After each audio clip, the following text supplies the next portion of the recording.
భద్రాచలం నుంచి స్టోరీని మనతో షేర్ చేసుకోవడం ఇది సెకండ్ టైం. ఆల్రెడీ పాత వీడియోస్ లో సబ్స్క్రైబర్ ఒకరు భద్రాచలం నుంచి షేర్ చేసుకున్నారు. భద్రాచలం ఇటుక బట్టిల్లో ఏం జరిగింది, ఆ వీడియో టైటిల్ నేమ్ ఇది. దయ్యాల్లో కూడా ఇలాంటి మొండి దయ్యాలు ఉంటాయని నేను చూడడం మాత్రం ఇదే ఫస్ట్ టైం అని. మనం ఎవరి మీదైనా అయ్యో పాపం అని జాలిపడ్డాము, చివరికి అది మన మెడకే చుట్టుకుంటుందని. వెళ్ళిన వాళ్ళు వెళ్ళిన పని చూసుకొని రావాలి అంతే తప్ప ఇలాంటి పనులు చేయడం వల్ల లైఫే రిస్క్ లో పడుతుందని వాళ్ళ చెల్లికి జరిగిన ఇన్సిడెంట్ ని మనతో షేర్ చేసుకున్నారు. ఇంతకీ వాళ్ళ చెల్లి అసలు ఏం చేసింది, ఆ ఆత్మ తన లైఫ్ లోకి ఎందుకు వచ్చింది, ఇవన్నీ తెలుసుకోవాలంటే మరి ఇంకెందుకు లేటు వీడియోని అయితే స్టార్ట్ చేసేద్దాం.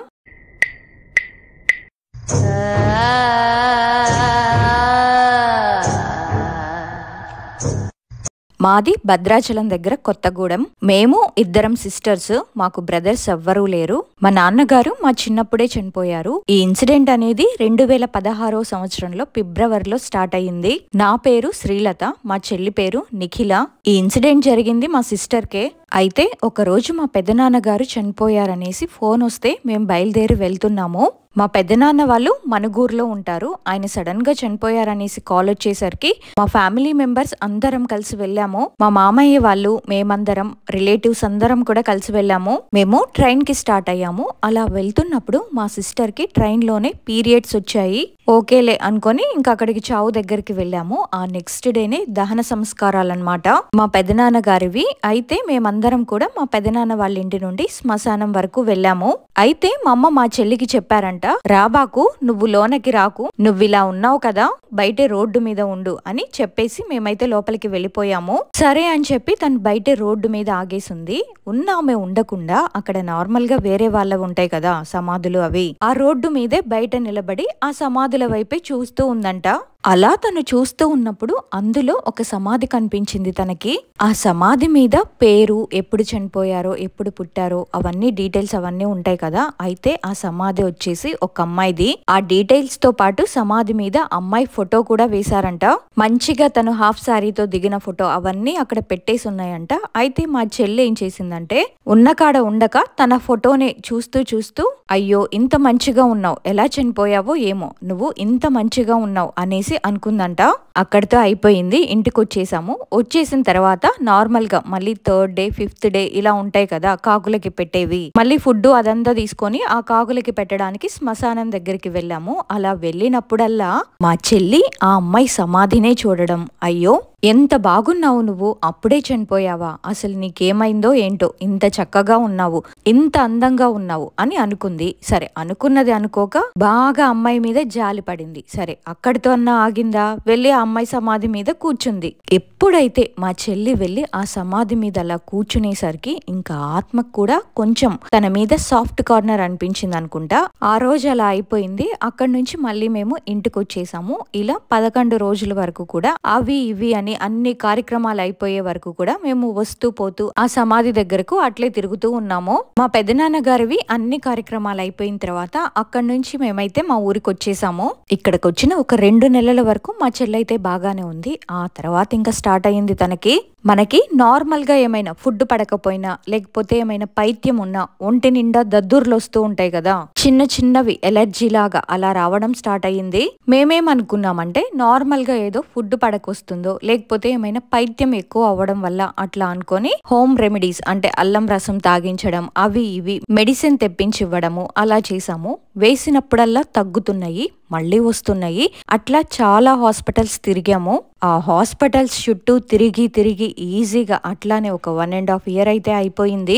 అయినా తనకి ఆ దద్దుర్లు తగ్గట్లేదు. ఇంకా మా అమ్మ సరేలే ఎందుకైనా మంచిది, ఎంత చేసినా తగ్గట్లేదు కదా, బయట ఎక్కడైనా చూపిద్దాము అనేసి అనుకున్నారు. మాకు ఇక్కడే లోకల్లోనే ఒక దర్గా ఉంటుంది. ఆ దర్గా దగ్గర ఒక అంకుల్ ఉంటారు. ఆయన దగ్గరికి మా చెల్లిని తీసుకొని వెళ్ళాము. ఆయన ఏంటంటే మన ఒంటి మీద ఏదైనా ఉంటే అది మన ఒంటి మీదకే డైరెక్ట్ గా తెప్పించి మాట్లాడతారనమాట.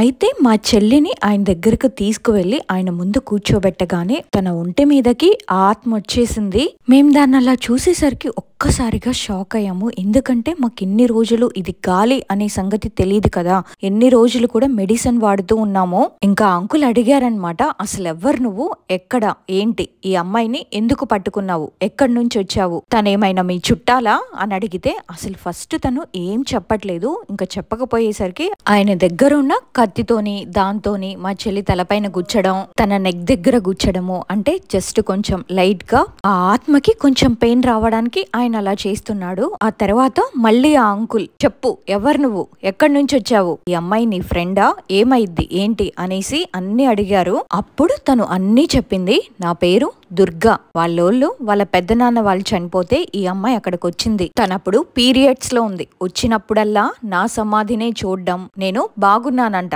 నేను తనకి నచ్చానంట. అయ్యో నీకేమైంది, ఎందుకు చనిపోయావు అని అంది. అది ఒకసారైతే అనుకోవచ్చు, కానీ 2-3 సార్లు వచ్చినప్పుడల్లా తను నా గురించే ఆలోచించేది. అంతేకాదు తనొచ్చి నా గోరి మీద కూడా కూర్చుంది. కథం, నేను తనతో వచ్చేసాను, తను నాకు కావాలి అని చెప్పేసి అయితే అంది. అప్పుడు ఆ అంకులేమో, ఏంటి తను నీకు కావాలా, మీరేమైనా చుట్టాలా, తను నీతో ఎందుకు వస్తుంది, నువ్వు మర్యాదగా వెళ్ళిపోతే వెళ్ళిపో, అసలు మీరుండేది ఎక్కడా ఏంటి అవన్నీ అడుగుతుంటే అప్పుడు అమ్మాయి డీటెయిల్స్ అన్ని చెప్తుంది. వాళ్ళది మునుగూరంట, వాళ్ళ నాన్న జాబ్ చేస్తూ ఉంటారంట. ఒక రోజు తనకి నార్మల్ గా ఫీవర్ వస్తే హాస్పిటల్ కి వెళ్ళేసి ఇంజెక్షన్ చేయించుకుంటే ఆ ఇంజెక్షన్ పడక తనకు అలా పైత్యం దద్దుర్లలాగా రావడం స్టార్ట్ అయిందంట. అట్లా ఏమో మరి, ఒకవేళ అమ్మాయి తనకి తెలిసింది చెప్పింది, మేబీ ఒకవేళ తనకి వేరే ఏమన్నా అటాక్ అవ్వడం వల్ల చనిపోయిందో ఏమో మరి, మనకైతే తెలీదు. ఆ అమ్మాయి అయితే చెప్పింది ఇదే. ఆ ఇంజెక్షన్ అనేది రియాక్షన్ అయ్యి తనకి బాడీలో అలా దద్దుర్లు పైత్యం లాగా వచ్చి అట్లా తను చాలా నెలలు బాధపడిందంట. ఇంకా అలానే చనిపోయిందంట. ఇప్పుడు మా చెల్లికి ఎలా అయితే వచ్చినాయో అలా అన్నమాట. ఇంకా ఆ పిల్ల చనిపోయిన తర్వాత మా చెల్లి అక్కడికి వెళ్ళి చూడడము చెయ్యడము చేసేసరికి తను నేనంటే ఇష్టమేమో, నన్ను ఇష్టపడుతుంది, నా మీద చాలా సాఫ్ట్ కార్నర్ అనుకొని చెప్పి మా చెల్లితో పాటు తను వచ్చేసింది. వచ్చి మా చెల్లిని అన్ని రోజులు ఇబ్బంది పెట్టింది. ఆ తర్వాత అంకుల్ వెళ్తావా మరి, లేకపోతే నిన్ను సీసాలో బంధించేయమంటావా అనేసి ఎంత అడిగినా కూడా వెళ్తాను అనేది మళ్ళీ ఆటోమేటిక్ గా బయటికి రాగానే మళ్ళీ బాడీ మీదకి వచ్చేసేది. ఆ అంకుల్ ఏంటంటే వీక్లీ 3 times చూస్తారు. మంగళవారము, శుక్రవారము, ఆదివారము 3 రోజులు చూస్తారు. అట్లా మేము ఆయన దగ్గరికి చాలా రోజులే తిరిగాము. దగ్గరగా 1.5 month వరకు తిరిగాము. ఎందుకంటే తను వెళ్తాను అంటుంది కానీ మళ్ళీ బాడీ మీదకి వచ్చేసేది. ఇంకా అంకుల్ కూడా అట్లా చూసి తను వెళ్ళకపోయేసరికి ఏం చేశారంటే సీసాలో బంధించేస్తాను అని చెప్పేసి ఫస్ట్ అయితే బెదిరించారు. సరే వెళ్తాను అని వెళ్ళిపోయింది. మళ్ళీ వచ్చింది. ఇంకా అంకుల్ ఏమన్నారంటే, సరే నువ్వు చిన్న వయసులోనే చనిపోయావు, చనిపోయిన దానివి, నీ దారిన నువ్వు వెళ్ళిపోతే నువ్వు మళ్ళీ వేరే వాళ్ళ కడుపులో పుడతావు, నీకు మళ్ళీ అచ్చట ముచ్చట తీరుతుంది, ఇప్పుడైతే నువ్వు చిన్న వయసులోనే చనిపోయావు కదా అని ఆ అంకుల్ కూడా తనకి చాలా నచ్చ చెప్పి చూశారు. అయినా సరే వెళ్ళిపోతాను అంటుంది, బయటికి రాగానే మళ్ళీ వచ్చేసేది. అసలు చాలా మొండిది అమ్మాయి. అలా ఎంత చెప్పినా కూడా తనేమో వెళ్తా అంటుంది, మళ్ళీ వచ్చేస్తుంది. ఇక చూసి ఆయన కూడా ఇక వెళ్ళేలా లేదు, ఈ అమ్మాయి బాడీ కూడా ఆగమైపోతుంది, ఊరికే టాబ్లెట్స్ వేసుకోవడమే, దానివల్ల మా సిస్టర్ హెల్త్ ప్రాబ్లం వస్తుంది అనేసి ఆ అంకుల్ ఏం చేశారంటే ఇక ఆఖరికి తనని సీసాలో బంధించేశారు. అయితే ఆయన దాన్ని ఎలా బంధించారంటే మా చెల్లి హెయిర్ ని ఆ బాటిల్లో పెట్టేసి ఏవేవో మంత్రాలు చదివి తన హెయిర్ ని కొంచెం కట్ చేశారు, చిన్న పాయలాగా తీసి ఆ కట్ చేసిన హెయిర్ ని ఆ సీసాలో పెట్టేసి ఆ సీసాకి క్యాప్ కూడా టైట్ గా పెట్టేసి ఇచ్చేసారనమాట. సీసాలో బంధించేసి తనని మాకు ఇచ్చారు. ఆయన ఎక్కడ పెట్టమన్నారంటే నార్మల్ గా ఈ వాగులు ఉంటాయి కదా, రామవరం మాకు దగ్గర ఊరు, అటువైపు వాగుంటుంది గోదాం వాగు అని, ఆ వాగు దగ్గరే కొంచెం గొయ్యిలా తీసేసి ఆ గొయ్యిలో ఆ సీసాని తలకిందులుగా పెట్టి రమ్మనేసి అన్నారు. నేను మా చెల్లి ఆ అంకుల్ దగ్గరే ఉన్నాము. ఆయన మా అమ్మకిస్తే మా అమ్మనో మా అమ్మమ్మ ఒక ఆటో మాట్లాడుకొని చిన్న నార్మల్ స్క్రూ డ్రైవర్స్ లాంటివి అట్లాంటివి తీసుకెళ్లారు. లేడీస్ కదా, పెద్దవేం తీసుకెళ్లలేదు, గోతిని తవ్వడానికి. మళ్ళీ అట్లాంటి పనులు డే టైమ్ లో కదా అని చెప్పేసి చిన్న రాడ్ లాంటిది ఏదో ఒక బ్యాగ్ లో వేసుకొని ఆ వాగు దగ్గరికి వెళ్లి మన మోచేయంత లోతున్న చిన్న గుంట తీసి దాంట్లో వేశారు. ఆ సీసాని తలకిందులుగా పెట్టి అక్కడి నుంచి వచ్చేసారు. ఆ ఆత్మ మా చెల్లిని పట్టుకొని విసిగించి కూడా అట్లా మాకు తెలిసిన తర్వాత ఒక 2.5 years వరకు రన్ అయింది. ఇది పెట్టేసి వచ్చారు. ఓకే, అక్కడితో ప్రాబ్లం సాల్వ్ అయిపోయింది అనుకున్నారు. ఆ తర్వాత అంకుల్ ఏం చెప్పారంటే మా చెల్లికి ఒక తాయెత్తు వేశారు. ఆ ఆత్మని తన ఒంటి మీద నుంచి తీసేసిన తర్వాత తాయెత్తు వేసేసి చావులకి, మెచ్యూర్ ఫంక్షన్లకి, 21 రోజులకి ఇలా చేస్తూ ఉంటారు కదా, మళ్ళీ వాగుల దగ్గరికి, శ్మశానాలకి అటువైపు వెళ్ళకూడదు, 1 సంవత్సరం వరకు అటువైపు వెళ్ళకూడదు అంటే సరే అని తను కూడా వెళ్ళలేదు, అలానే ఉంది. 1 సంవత్సరం వరకు ఆ తాయెత్తుకి పవర్ ఉంటుందంట. అసలు ఈ ఇన్సిడెంట్ మొదలైంది 2016 సంవత్సరంలో కదా. 2018 సంవత్సరంలో మా చెల్లికి పెళ్ళయింది.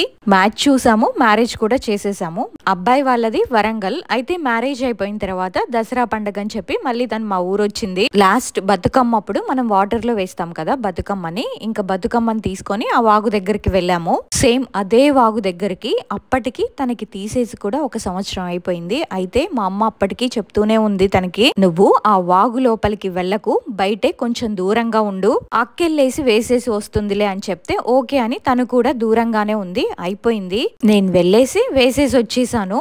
అక్కడి నుంచి వచ్చిన మళ్ళీ ఒక 2-3 రోజుల తర్వాత మళ్ళీ తనకి అలానే సేమ్ ఒంటి నిండా దద్దుర్లు రావడం స్టార్ట్ అయ్యింది. అది చూసి మేమేమనుకున్నామంటే నార్మల్ గా ఏమన్నా హెల్త్ పరంగానేమోలే అనేసి మళ్ళీ కొంచెం మెడిసిన్ యూజ్ చేయడం, అన్నిటికీ కూడా ఇంకా అదే కారణం అనుకోకూడదు కదా అనేసి చూస్తుంటే సేమ్ అప్పట్లాగే అవుతుంది. మెడిసిన్ వేసుకుంటే ఏమో తగ్గుతుంది, మళ్ళీ వచ్చేస్తుంది. ఇంకా మాకు డౌట్ వచ్చి మళ్ళీ ఆయన దగ్గరికి తీసుకువెళ్ళాము. అక్కడికి వెళ్ళగానే మా చెల్లి ఒంటి మీదకి మళ్ళీ ఆత్మ వచ్చేసింది. ఇంకా అంకుల్ అడిగారు, అసలు నువ్వు ఎట్లా బయటకు వచ్చావు అని అడిగితే, వర్షాకాలంలో ఆ వర్షాల వల్ల మట్టంతా కొట్టుకుపోయి ఆ సీసా బయట పడింది. చిన్నపిల్లలు తెలియక దాంతో ఆడుకుంటూ దాన్ని క్యాప్ ఓపెన్ చేసేసారు. ఏంటి ఈ సీసాలో హెయిర్ ఉంది అనేసి ఆ పిల్లలు క్యాప్ ఓపెన్ చేసి ఆ సీసాతోనే ఆడుకొని అక్కడ పడేశారు. అట్లా ఇంకా తను బయటకు వచ్చేసింది. యాక్చువల్ గా తను చనిపోయింది ఎక్కడో మునుగూరులో. అక్కడి నుండి మా చెల్లి వెంబట పడి ఇక్కడ వరకు కొత్తగూడెం వరకు వచ్చేసింది. ఆత్మని బంధించి మళ్ళీ ఇక్కడ పెట్టేశాము. తను ఆ సీసాలో నుంచి బయటకు వచ్చిన తర్వాత మా చెల్లిని వెతుక్కుంటూ మా ఇంటికి వచ్చిందంట. తను లేదు, పెళ్ళైపోయింది అన్న సంగతి తెలిసి మళ్ళీ ఆ ఆత్మ వరంగల్లో నర్సంపేట వరకు వెళ్ళిందంట. మా చెల్లి అక్కడే నర్సంపేటలో అక్కడ వాళ్ళ అత్తయ్య వాళ్ళ దగ్గరే ఉంటుంది. అక్కడికి వెళ్ళిందంట. మరి ఎలా తెలిసిందో ఏమో దీనికి. మా చెల్లి వాళ్ళ అత్తయ్య వాళ్ళకి ఉప్పాలమ్మ తల్లి ఉంటారు. వాళ్ళు కొంచెం 3 years కి 5 years కి పూజలు చేస్తూ ఉంటారు. అయితే కొంచెం మనీ ప్రాబ్లం వల్ల వీళ్ళు చేయకుండా ఆపేశారు. తను వెళ్ళింది. వెళ్ళేం చేసిందంటే తను ఆ అమ్మవారి లాగే అమ్మవారి పేరుతోనే వాళ్ళ కలలో కనిపించడము, వాళ్ళ భార్య భర్తలకి ఇద్దరికి కూడా గొడవలు పెట్టడం, తనకు మళ్ళీ పిచ్చిగా అవ్వడం, సూసైడ్ చేసుకోవాలనిపించడము, అలా రకరకాలుగా మా చెల్లి కనిపించడం అట్లా అవుతూ ఉండేదంట. వాళ్ళు ఏంటంటే పెళ్ళైనప్పటి నుంచి కూడా స్టార్టింగ్ నుంచి కూడా కొంచెం అంత కరెక్ట్ గా లేరు. చిన్న గొడవలు అట్లా అవుతూ ఉండేవి వాళ్ళిద్దరి మధ్యలో. ఏంటి ఇలా అవుతుంది ఇంట్లో అని వాళ్ళు ఎక్కడ చూపించుకున్నా సరే అమ్మవారి పేరే వస్తుంది. ఉప్పాలమ్మకి చెయ్యాలి, ఆ తల్లికి మీరు పూజలు చేయడం ఆపేశారు కాబట్టే ఆమె కంచం మంచం 2 దూరం చేస్తుంది అని చెప్పేవాళ్ళు. మా చెల్లికి ఏంటంటే పెళ్ళైన 7 సంవత్సరాల వరకు కూడా పిల్లలు లేరు. అయితే మా చెల్లి పడుకోనున్నప్పుడు తను వచ్చి కాళ్ళ దగ్గర కూర్చున్నట్టు నల్లగా నీడలాగా ఒక నల్లటి మనిషి నుంచుంటే ఆకారం ఎట్లా ఉంటుందో అట్లా కాళ్ళ దగ్గర కూర్చోవడము, అలాగే నిలబడి ఉండడం, తన కలలో కనిపించడము ఇట్లా జరుగుతూనే ఉండేదంట. ఇలా ఉన్నప్పుడు తను ఒక రోజు మా బాబుని వాళ్ళ ఇంటికి తీసుకొని వెళ్ళింది. మా పెదనాన్నగారు చనిపోయారని చెప్పానే, అప్పటికే నాకు మ్యారేజ్ అయ్యింది, బాబు కూడా ఉన్నాడు. మా బాబుకి అప్పుడు 11 months. మా సిస్టర్ కి బాగా అలవాటు అనమాట మా బాబు. నాకేంటంటే ఇంటర్ అయ్యాక మ్యారేజ్ అయ్యింది. ఆఫ్టర్ బాబు పుట్టిన తర్వాత నేను మళ్ళీ స్టడీస్ కంటిన్యూ చేశాను. సో దాని వల్ల మా బాబుని 13 months అప్పుడే నేను మా అమ్మ వాళ్ళ దగ్గర వదిలేశాను. మా బాబుని మా అమ్మను మా చెల్లె చూసుకునే వాళ్ళు. మా అమ్మ ఏంటంటే నార్మల్ గా వంటలు చేయడం అట్లా చిన్న వర్క్ చేసుకునేది. వంటలకి వెళ్తూ ఉంటారు కదా పెళ్లిళ్ళకి అవి వంటలు చేయడానికి. మా అమ్మ పొద్దున్నే వెళ్ళి వంటలు చేసి ఇంటికి వచ్చేసేది. మా అమ్మ పనికి వెళ్ళి వచ్చేలోపు మా సిస్టర్ చూసుకునేది. మా చెల్లి 10th చదివి ఆపేసింది, తను ఇంట్లోనే ఉంటుంది. పెళ్లి కాకముందు తను ఒక షాప్ లో వర్క్ చేసేది. మా చెల్లేమో 9:30, 10 కల్లా షాప్ కి వెళ్ళేది. అట్లా మా బాబు వాళ్ళ దగ్గరే ఉంటాడు. మా చెల్లికి మా అమ్మకి తను బాగా కనెక్టెడ్ అనమాట. చిన్నప్పటి నుంచి ఇక్కడే పెరిగాడు కదా, నేను లేకపోయినా తను ఉంటాడు. మా చెల్లికి పెళ్ళైనప్పుడు మా బాబుకి ఒక 4 years అలా ఉంటాయి. మా బాబుకి స్కూల్లో దసరా హాలిడేస్ ఇచ్చినప్పుడు మా చెల్లి తనతో పాటు వాళ్ళ ఊరు తీసుకొని వెళ్ళింది. ఒక రోజు ఏమైందంటే మా చెల్లి బాబుని పక్కన వేసుకొని పడుకుందంట. అలా తను పడుకోనున్నప్పుడు ఆ ఆత్మ వచ్చి మా చెల్లిని లే, చనిపో, అది ఇది అని చిరాకు చేస్తుందంట. అయితే ఆ ఆత్మ ఎంత లేపుతున్నా మా చెల్లి లెగవట్లేదనేసి ఆత్మ ఏం చేసిందంటే తన పక్కనే మా బాబు పడుకోనున్నాడు కదా, మెల్లగా మా బాబుని చిరాకు చేద్దామనేసి బాబుని నిద్ర లేపిందంట. మా బాబుని లేచి కూర్చోబెట్టేసరికి ఇంకా అమ్మవారు వచ్చేసి ఆ ఆత్మని అమ్మవారు కొట్టిందంట. అయితే మాకేంటంటే నేను ఎక్కువగా సమ్మక్క సారక్కని నమ్ముకుంటాను. అమ్మవారంటే చాలా ఇష్టం నాకు. ఏదన్నా చెడు జరగబోతున్నా ముందే నాకు కలలో కనిపించడం అట్లా జరుగుతుంది. అమ్మవారు చూపిస్తుంది నాకు. అమ్మవారు పిల్లాడి మీద కనుక చెయ్యి వేస్తే నేను ఊరుకోను అన్నట్టు ఆత్మని కొట్టి వెళ్ళిపోయిందంట. దాంతో ఆత్మ అక్కడి నుంచి వెళ్ళిపోయింది. అయితే ఇంతలోనే మా చెల్లికి మెలకు వచ్చి లేచి చూసేసరికి పక్కనే నిద్రపోతున్న బాబు లేచి కూర్చొని ఉన్నాడంట.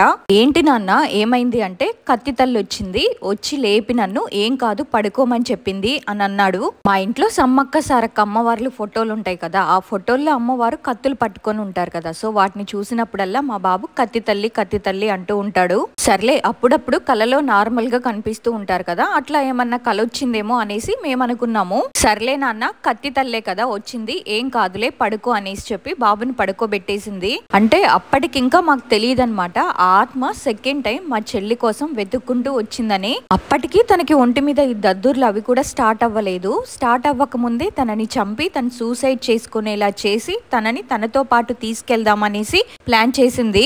ఆ తర్వాత తనకి దద్దుర్లు రావడంతో మళ్ళీ ఆ అంకుల్ దగ్గరికి తీసుకెళ్లినప్పుడు ఆ ఆత్మ మా చెల్లి ఒంటి మీదకి వచ్చి చెప్తున్నప్పుడు ఈ విషయాలన్నీ మాకు తెలిసినాయి. తనే చెప్పింది మొత్తం, నేను ఇలా చేశానని, లేకపోతే ఇవన్నీ మాకు తెలిసేవి కావు, అమ్మాయి నాకు కావాలి అని అడుగుతుంది.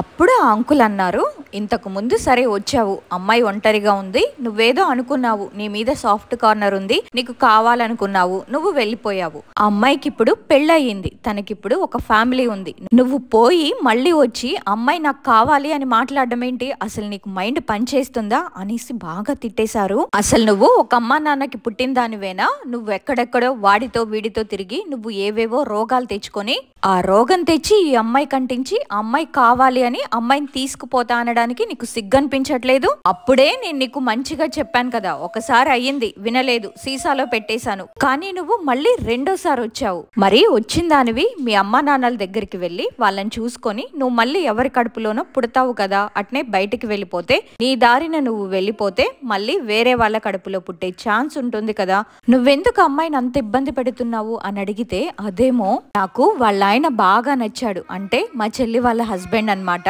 తను నాకు బావవుతాడు, బావాలేదు ఏం కాదు, తనే వరుస పెట్టుకుంది బావవుతాడని. తను ఇలా మాట్లాడుతున్నప్పుడు నేను ఇంకా తనని అడిగానమాట, ఆత్మలలా వాళ్ళ ఒంటి మీదకి వచ్చినప్పుడు మనం మాట్లాడొచ్చు, మనల్ని మాట్లాడనిస్తారు. అయితే నేనేం అడిగానంటే, ఒక రోజు నువ్వు నాకు కూడా కనబడ్డానికి ట్రై చేసావు కదా, కనిపించి వెంటనే నీడలాగా ఆవిరిలాగా మాయమైపోయావు కదా అని అడిగితే, అవునక్క అంది. ఎందుకమ్మా నువ్వు మళ్ళీ నా దగ్గరకు వచ్చావు, మా చెల్లి సరిపోలేదా అని నేనంటే, నా బాధ చెప్పుకుందామని వచ్చాను అంది.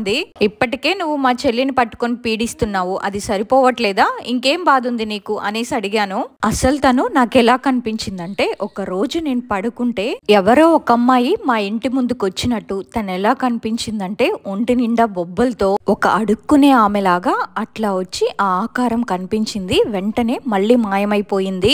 ఇంకా అంకుల్ తనని తిట్టడం స్టార్ట్ చేశాడనమాట, నువ్వు పెద్ద తిరుగుబోతు దానివి, నువ్వు ఎవడెవడితోనో తిరిగి ఏదేదో చేసి ఏదో రోగం తెచ్చుకొని చనిపోయి ఉంటావు అని తన కోపం వచ్చి తనే వెళ్ళిపోవాలనేసి అట్లా మాట్లాడారు బ్యాడ్ గా. దానికి తనేమందంటే, లేదు అట్లా అనకండి, నేను అట్లాంటి దాన్నైతే కాదు, నాకు ఇంజెక్షన్ చేయించుకుంటే రియాక్షన్ అయి నాకు అట్లా వచ్చింది. అయితే చెప్పు మరి, నేను ఎంత మంచిగా చెప్పినా నువ్వు వినట్లేదు కదా, మరి ఎట్లా వెళ్ళిపోతావు, అసలు వెళ్తావా లేదా అంటే, అలాగే వెళ్ళిపోతాను, కానీ నాకు ఆకలి అవుతుంది, అన్నం కావాలి, అన్నం పెట్టండి అని అడిగితే ఆ అంకుల్ ఏమన్నారంటే, ఎందుకు నీకు మీ అమ్మా నాన్న ఉన్నారు కదా, అక్కడికి వెళ్ళొచ్చు కదా, వాళ్ళ దగ్గరికి వెళ్తే వాళ్ళు పెడతారు కదా అంటే, దానికి తను ఏం మాట్లాడలేదు, సైలెంట్ గా ఉంది.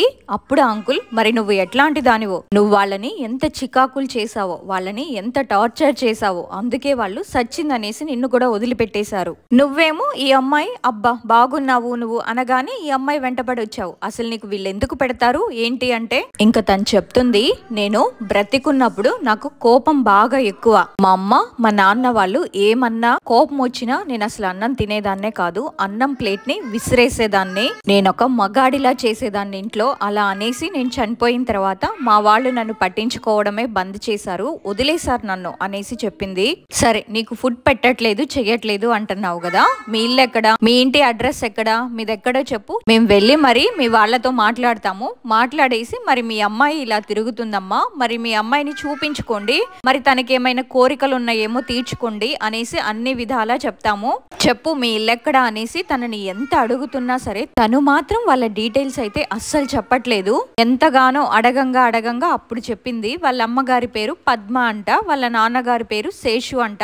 ఎంతగానో అడగంగా అంతవరకే చెప్పింది. ఇంకా మిగిలిన డీటెయిల్స్ ఏమీ షేర్ చేయలేదు తను. ఇంకా అంకుల్ కూడా విసిగిపోయి సరే చెప్పు నీకేం కావాలి అని అడిగితే నాకు చికెన్ కావాలి, అది కావాలి, ఇది కావాలి, మటన్ కావాలి అనేసి అంటే సరే అనేసి ఆయన మమ్మల్ని మళ్ళీ రమ్మన్నారు. చెప్పా కదా వీక్లీ 3 times చూస్తారని. అందులో ఒక రోజు రమ్మని అన్నం గిన్నె నిండా వండుకొని ఆ చికెన్ కర్రీని కూడా గిన్నె నిండా వండుకొని అట్లానే తీసుకొని ఎవ్వరు కూడా దాన్ని తినకుండా ఆ 2 గిన్నెల్ని కూడా అట్లానే తీసుకొని ఒక విస్తరాకును కూడా తీసుకొని రమ్మంటే సరే అని ఆ రోజు తీసుకొని వెళ్ళాము. వెళ్ళిన తర్వాత ఆ అంకుల్ మా చెల్లి ఒంటి మీదకి తనని వచ్చేలా చేసి ఆమెని కూర్చోబెట్టి అన్నం పెట్టాము. విస్తరాకులో తీసుకెళ్లిన అన్నం మొత్తం ఆ కర్రీ మొత్తం వేసి పెడితే కొంతమంది ఏంటంటే జనరల్ గా వాళ్ళు తినేటప్పుడు ఒక ముద్ద తీసి పక్కన పెట్టడము, లేకపోతే ఏమన్నా కూల్ డ్రింక్స్ గానీ ఏమైనా తాగేటప్పుడు కొంచెం పక్కన అలా వేయడము ఉంటుంది కదా. మాకైతే అస్సలు అలాంటి అలవాటైతే ఏం లేదు, మేము ఎప్పుడు కూడా చేయలేదు చిన్నప్పటి నుంచి కూడా. వాళ్ళు వీళ్ళు చేస్తుంటే చూడడం వరకే.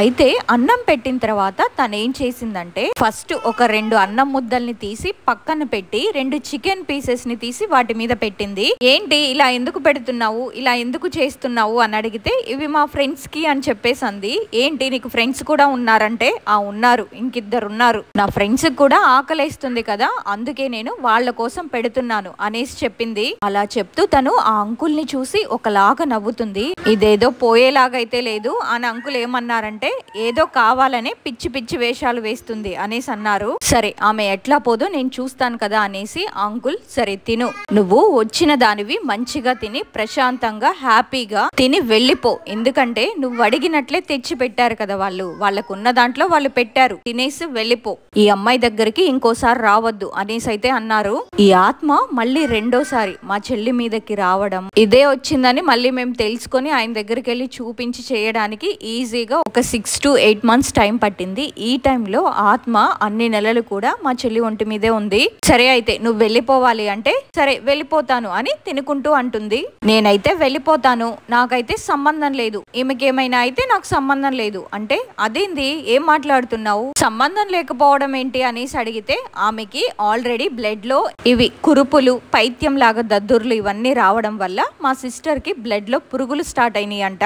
ఆల్రెడీ ఈ అమ్మాయికి బ్లడ్ లో పురుగులు స్టార్ట్ అయినాయి, వాటిని తను హాస్పిటల్లో చూపించుకోవాలి, నేనైతే వెళ్ళిపోతాను, తనకేమైనా అయితే నాకు సంబంధం లేదు అని ఇలా అనేసరికి ఆ అంకుల్ అసలు నార్మల్ గా తిట్టలేదు. మా అమ్మ మేమందరం కూడా కలిసి తిట్టినాము. లేనిపోని రోగం నువ్వేదో అంటించుకొని వచ్చిన దానివి వచ్చినట్టు పోక దీనికి అంటించావు, ఇప్పుడేమో బ్లడ్ లో పురుగులు స్టార్ట్ అయినాయి అని చెప్తున్నావు అంటే దానికి తను మీరు చూపించుకోవాలి, చూపించుకుంటేనే తను బ్రతుకుతుంది, లేకపోతే అమ్మాయి కూడా నాలాగే ఒక మహా అయితే ఒక 2 నెలల్లో చనిపోతుంది అనేసి చెప్పింది. సరే నువ్వైతే తిను, ఆ సంగతి ఏదో మేము చూసుకుంటాంలే అనేసి అన్నాము. అన్నాక సరే అని అదైతే తినలేదు, అసలు ఏదో ఒక వంక పెట్టింది ఫుడ్ కావాలని, జస్ట్ ఒక 2 ముద్దలు అట్లా పక్కన పెట్టింది. ఒక 4 ముద్దలు తింది, ఇంకంతే ఖతం, ఇంకా అన్నం అంతా వదిలేసింది, చాలు అనేసి అంది. అది చూసి ఇంకా మమ్మ అన్నారు నువ్వు ఆకలి అవుతుంది ఎప్పటి నుంచో తినలేదు, మా వాళ్ళు పెట్టట్లేదు అన్నావుగా, ఇదేనా నువ్వు అన్ని నాటకాలు చేయడానికి, నువ్వు పిల్లని మర్యాదగా వదిలేసి పోతేనే పోయినావు, ఈసారి మాత్రం నిన్ను మామూలుగా వదిలిపెట్టము, ఏమనుకుంటున్నావు నువ్వు అసలు ఈ జన్మలోనే బయటికి రాకుండా చేస్తాము, ఎన్ని జన్మలెత్తినా సరే నువ్వు బయటికి రాలేవు అనేసి అన్నారు. అన్న తర్వాత ఇంకా అంకుల్ మళ్ళీ తనని సీసాలో బంధించేశారు. ఆ సీసాని మాకిచ్చి ఆ అంకుల్ ఏమన్నారంటే ఒక 2 days అట్లా మీ ఇంటి దగ్గర పక్కన పెట్టేసి ఆ తర్వాత మీకు వీలున్నప్పుడు వెళ్ళి ఈసారి కొంచెం జాగ్రత్తగా కొంచెం లోనకి తీసి పెట్టండి, ఇంతకు ముందులా కాకుండా మళ్ళీ బయటకి వచ్చేలాగా అట్లా కాకుండా ఈసారి జాగ్రత్తగా తీసి పెట్టండి అనేసి చెప్పారు. దాంతో మేమేమన్నామంటే మళ్ళీ అది బయటికి రాకుండా ఉండాలంటే మళ్ళీ ఆ వాగు పక్కనైతే వద్దు, దూరం తీసుకెళ్లి పడేద్దామంటే ఏమో వర్షానికి గాని కొట్టుకుపోతుంది అని చెప్పారు. ఇంకొక విషయం ఏం చెప్పారంటే శ్మశానంలో పెట్టచ్చు, సమాధి లోపల పెట్టచ్చు అని చెప్పారు. ఆ సమాధి లోపల పెడితే ఎవ్వరు కూడా దాన్ని బయటికి తీయరు కదా, ఎవ్వరు తీసుకోరు కదా అని చెప్తే దానికి మా అమ్మ మా అమ్మమ్మ వాళ్ళందరూ భయపడ్డారు. మనం గనక సమాధి పక్కన గొయ్యి తీసి పెడితే అక్కడున్న వాళ్ళు మనతో పాటు వచ్చేస్తారేమో, ఇది మా జాగా, ఎందుకు నువ్వు మా పక్కన గుంతు తీసి పెట్టావని చెప్పి దీన్ని వదిలించుకోవడానికి పోయి మళ్ళీ వాళ్ళని తగిలించుకున్నట్టుండిద్ది అని చెప్పి ఇదంతా ఎందుకులే అని చెప్పి ఇంతకు ముందు పెట్టిన దగ్గరే ఆ వాగు మీద ఒక పెద్ద బ్రిడ్జ్ ఉంటుంది, ఆ బ్రిడ్జికి పిల్లర్స్ ఉంటాయి కదా కదా, నేను మా అమ్మ మా బావ అంటే మా మేన బావ ముగ్గురం కలిసి వెళ్ళాము పెట్టడానికి. అక్కడికి వెళ్ళిన తర్వాత పెద్ద పెద్దగా గోతులు అయితే మనం తవ్వలేం కదా, ఎందుకంటే డే టైం కదా. ఆఫ్టర్నూన్ టైం అప్పుడు అక్కడికి వెళ్ళాము. వెళ్ళేసి మమ్మీ ఏం చేసిందంటే, సరేలే ఆ పిల్లర్ ఉంటుంది కదా, ఆ పిల్లర్ కింద పునాదిలో గాని తీసి పెడితే దీన్నైతే ఎవ్వరు కదిలించరు కదా, దీని దగ్గరలో దీని అడుగునైతే ఎవ్వరు తీయరు అని చెప్పేసి ఇక్కడ పెట్టేద్దాం రా అంటే సరే అని మా బావ కొంచెం తవ్వి, ఫస్ట్ టైం పాతి పెట్టినప్పుడు ఎలా కొంచెం గుంత తవ్వారో ఇప్పుడు కూడా అలాగే కొంచెం గుంత తీసి పెట్టారు. ఆ సీసాని అట్లానే మళ్ళీ తలకిందులుగా పెట్టొచ్చేసాము. ఆ రోజు నుంచి అయితే ఇబ్బంది అయితే ఏం లేదు, బాగానే ఉంది. ఇప్పుడు ఇన్ని ఇయర్స్ కూడా మంచిగా ఉండి, అయితే లాస్ట్ ఇయర్ 2023వ సంవత్సరంలో మా చిన్నమ్మమ్మ చనిపోయిందని చెప్పి మా అమ్మమ్మ వాళ్ళ చెల్లి చావుకని మా అమ్మగారు వెళ్ళారు. వెళ్ళినప్పుడు చూస్తే అక్కడ ఏంటంటే జేసీబీతో మట్టిని తవ్వుతున్నారంట. మరి అక్కడెందుకు తవ్వారో, అక్కడి నుంచి మట్టిని ఎందుకు తీసారో, ఏం పని చేశారో మనకైతే తెలియదు గాని చాలా మట్టి చాలా లోతుగా తీసేసిందంట. మా అమ్మ చూసి అప్పుడే భయపడిపోయింది. మళ్ళీ ఇదేదో తీసారు, మళ్ళీ ఏమైనా వస్తుందా ఏంటి అని చావుకి వెళ్ళి వచ్చేటప్పుడు ఆ బ్రిడ్జ్ దగ్గరికి వెళ్ళి చూసిందంట. ఆ చుట్టుపక్కల ఏమన్నా మళ్ళీ ఆ బాటిల్ ఏమన్నా బయట కనిపిస్తుందా, బయట పడుందా, ఏమైందో ఏమో అనేసి. కానీ ఎంత చూసినా అక్కడ ఇక్కడ అటు ఇటు ఎంత చూసినా అయితే ఏం కనిపించలేదంట. మేబీ ఏమన్నా ఆ మట్టిలో జేసీబీతో తీసారు కదా, లోపల మట్టిలో ఎక్కడైనా కూరుకుపోయి ఉండొచ్చు. మా అమ్మకైతే అది బయట ఎక్కడా కనిపించలేదు. కనిపిస్తే మళ్ళీ లోపలికి తీసి పెట్టేద్దాం అనుకొని వెళ్ళింది. కానీ ఎక్కడా కనిపించకపోయేసరికి అక్కడి నుంచి అయితే మా అమ్మ వచ్చేసింది. అప్పటి నుంచి అయితే ఏం ఇబ్బంది అయితే లేదు. కానీ మళ్ళీ ఇప్పుడు రీసెంట్ గా ఈ ఇయర్ మొన్న దసరా అప్పుడు ఫస్ట్ బతుకమ్మ పెట్టాం కదా, అప్పుడు పెద్దలకి బియ్యం ఇస్తారు కదా, 25th దసరా ముందు వాళ్ళ అత్తయ్యకి వాళ్ళ మామయ్య వాళ్ళకి బియ్యం ఇస్తారు కదా, పెద్దలకి బియ్యం ఇస్తారు అంటారు కదా. ఆ పండగ అయిపోయిన తెల్లారి నుంచి మళ్ళీ తనకి ఒంటి మీద దద్దుర్లు రావడం స్టార్ట్ అయ్యాయి. అంతకు ముందులాగే మళ్ళీ వస్తున్నాయి తనకి. ఆ రోజు తను ఏం చేసిందంటే అలచింతలు అంటారు కదా, బీన్స్ కర్రీని వండుకొని తిందంట. తను ఎప్పుడూ తినలేదంట. అయితే బీన్స్ మంచిగా ఉన్నాయి తినాలనిపించి కర్రీ చేసుకొని తిందంట. అది తిన్నాక ఆఫ్టర్నూన్ నుంచి మళ్ళీ ఒంటి మీద దద్దుర్లు రావడం మొదలయ్యాయి. అయితే మా చెల్లి ఏమనుకుందంటే, నేను ఎప్పుడూ తినలేదు కదా, ఎప్పుడూ తినంది తినేసరికి ఇలా అయ్యిందేమో అనుకుంది. ఇన్ని ఇయర్స్ నుంచి కూడా లేదు కదా అది ఆత్మ మళ్ళీ ఒంటి మీదకి రావడం. మా అమ్మ ఆ జేసీబీ తవ్వడం చూసిందేమో 2023వ సంవత్సరం నవంబర్ లో. అప్పటి నుంచి అయితే ఏం లేదు కదా, నార్మల్ గా ఫుడ్ పడక ఏమన్నా అట్లా ఎలర్జీ లాగా వచ్చింది అనేసి మా చెల్లి అనుకుంది. అయితే అనుకొని నార్మల్ గా టాబ్లెట్స్ ఏవో తెచ్చుకొని వేసింది. కొంచెం తగ్గుతూనే ఉంది, మళ్ళీ వస్తున్నాయి, అప్పట్లాగే అవుతుంది కంటిన్యూషన్ గా. ప్రెసెంట్ ఏంటంటే ఇప్పుడు తనకు అసలు ఒంట్లో మంచిగానే ఉండట్లేదు. చిన్న దానికి కూడా తనకి బాగా కోపం రావడం, ఒళ్ళంతా కూడా నీరసంగా ఉంటుందంట, ఎట్లానో అనిపిస్తుందంట. అయితే సరేలే నార్మల్ గా ఇంట్లో కొన్ని చిరాకులు అవుతుంటాయి కదా వైఫ్ అండ్ హస్బెండ్ కి. అయితే తనకు ఒక పాప ఉంది. పాపకి ఇప్పుడు ప్రెసెంట్ 3 years అలా ఉంటాయి. ఆ పాప కూడా మా చెల్లితో ఎలా మాట్లాడుతుందంటే, అస్సలు నేను నీ మాట వినను, నీతో నాకు ఏ సంబంధము లేదు, మా నాన్న అంటేనే నాకు ఇష్టం. అంత చిన్న పాప కూడా తనకి రివర్స్ అవ్వడం, తన మాట వినకపోవడం, మొండికి చేయడం అట్లా చేస్తుంది. ఇంకా తనకి కలలో ఏమో మా చెల్లికి పోచమ్మ అమ్మవారు ఉంటారు కదా, ఆ తల్లే పద్దాకలు కనిపిస్తూ ఉందంట. సరేలే ఒకసారి చూపించుకుందాం, ఎందుకన్నా మంచిది, నాకు కూడా ఒంట్లో మంచిగా ఉండట్లేదు అని చెప్పేసి అసలు ఎందుకు ఏంటి అడుగుదాం అనేసి అమ్మవారు వచ్చేవారు ఉంటారు కదా, వాళ్ళ దగ్గరికి చూపించుకోవడానికి వెళ్తే ఆమె మీదకి సమ్మక్క అమ్మవారు వచ్చారంట. ఆమె మీదకి ఆ అమ్మవారు ఒంటి మీదకి వచ్చి వాళ్ళ దగ్గర కొరడాలు ఏవో ఉంటాయి కదా, వాటితో నువ్వు మళ్ళీ ఎందుకు వచ్చావే, అమ్మాయిని పట్టుకొని కూడా నువ్వు ఇప్పటికి ఎన్ని సంవత్సరాల నుండి అయిపోతుంది, అమ్మాయిని వదిలిపెట్టి పోయిన దానివి పోక మళ్ళీ వచ్చావు, నువ్వు అసలు ఎట్లుంటావే, నేను చూస్తాను, నీ సంగతి ఏదో చూస్తాను అనేసి చెప్పిందంట. ఇప్పటికి 15 రోజులు అయిపోతుంది. మళ్ళీ ఆ ఆత్మ మా చెల్లి ఒంటి మీదకి వచ్చి ఇంతకు ముందు వచ్చిపోయిన గాలే ఇది మళ్ళీ వచ్చి కూర్చుంది అనేసి చెప్పారంట అక్కడ వాళ్ళు. ప్రెసెంట్ అయితే ఇప్పుడు కూడా ఇంకా అలానే వస్తూ ఉన్నాయి తన బాడీ మీద దద్దుర్లు అవన్నీ. మా సిస్టర్ ఏమో ఇంకా మెడిసిన్ యూజ్ చేస్తుంది. మళ్ళీ ఆయన దగ్గరికి వెళ్ళి ఒకసారి చూపించుకోవాలి, ఏంటన్నదైతే మాకు ఇంకా తెలియలేదు. మా చెల్లి అసలు తను తీపించుకుంటుందా లేకపోతే మరేం చేస్తుందో, అసలు మళ్ళీ అది ఎట్లా వచ్చిందో అనేది నేను నెక్స్ట్ చెప్తాను.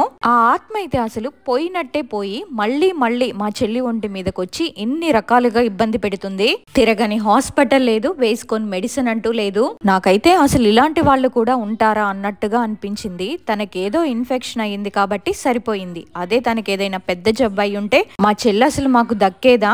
చనిపోయిన గాలి వల్ల మనకి అట్లాగే వాళ్ళకు వచ్చిన ప్రాబ్లమ్స్ లాగే మనకు కూడా వస్తాయా? నాకైతే ఇప్పటికీ ఆశ్చర్యంగానే ఉంటుంది. ప్రెసెంట్ అయితే తను మెడిసిన్ యూజ్ చేస్తుంది. మళ్ళీ అది ఎప్పుడు పోతుందో ఏమవుతుందో, ఆ తర్వాత తగ్గుతుందో లేదో మళ్ళీ మేము ఈసారి పోయినప్పుడు అసలు ఏం జరిగిందో మళ్ళీ చెప్తాను. సో మా చెల్లికి జరిగిన ఈ ఇన్సిడెంట్ వల్ల నేను మీ అందరికి చెప్పేది ఏంటంటే, ఈ ఇన్సిడెంట్స్ వినే వాళ్ళు చాలా మందే ఉంటారు కాబట్టి మీరు ఎప్పుడైనా వెళ్ళినా ఏమైనా ఇలాంటి పీరియడ్ టైమ్స్ లో అయితే శ్మశానాల దగ్గరికి మాత్రం వెళ్ళకండి.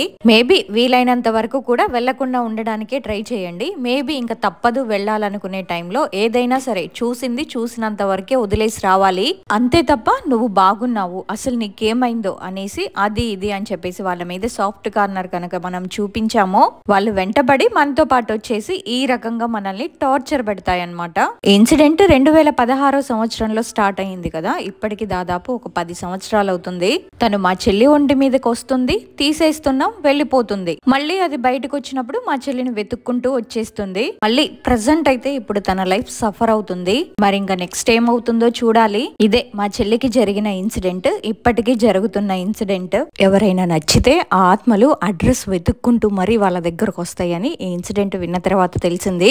నిజంగా ఇది మొండి దయ్యమే. కొన్ని ఇన్సిడెంట్స్ లో ఏంటంటే ఆత్మని బంధించడం రాక ఆత్మ అనేది వాళ్ళ ఒంటి మీద ఉండి ఇబ్బంది పెడుతూ ఉంటుంది. కానీ ఇదైతే అలా కాదు. ఆయన దగ్గరికి తీసుకెళ్లడం, ఆయన బంధించడం, ఇవ్వడం, దాన్ని 2 సార్లు పాతి పెట్టినా సరే మళ్ళీ అది ఎలాగలా బయటకు వచ్చేస్తుంది. సో తను ఆల్రెడీ చెప్పింది కదా, పీరియడ్ టైంలో శ్మశానాల దగ్గరికి వెళ్ళడం, అక్కడ ఉన్న సమాధుల్లో ఎవరైనా చిన్న వయసులోనే చనిపోతే అయ్యో ఈ వయసులోనే నీకు ఇంత అన్యాయం జరిగిందా అని ఇలా అనుకోవడం కూడా పొరపాటే. అయ్యో అనుకుని జాలి పడ్డామా ఇంకంతే సంగతులు. చిన్న బాబుని కూడా అది చికాకు చేయాలని చూసింది. అదేం తక్కువది కాదు. దాన్ని ఎన్నిసార్లు బంధించినా మళ్ళీ ఈ అమ్మాయి ఒంటి మీదకి వస్తే బంధిస్తారని తెలిసి కూడా మళ్ళీ ఈ అమ్మాయి దగ్గరికి వస్తుందంటే అసలు దానికి భయం అనేదే లేదు. సో ఇలాంటి మొండి దయ్యాలు కూడా ఉంటాయి.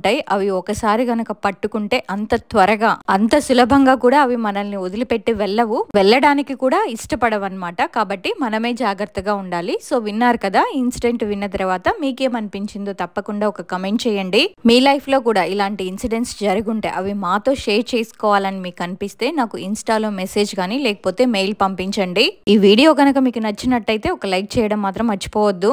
ఇంకొక మంచి రియల్ హారర్ ఇన్సిడెంట్ తో మళ్ళీ కలుద్దాం. అంతవరకు బాయ్ బాయ్.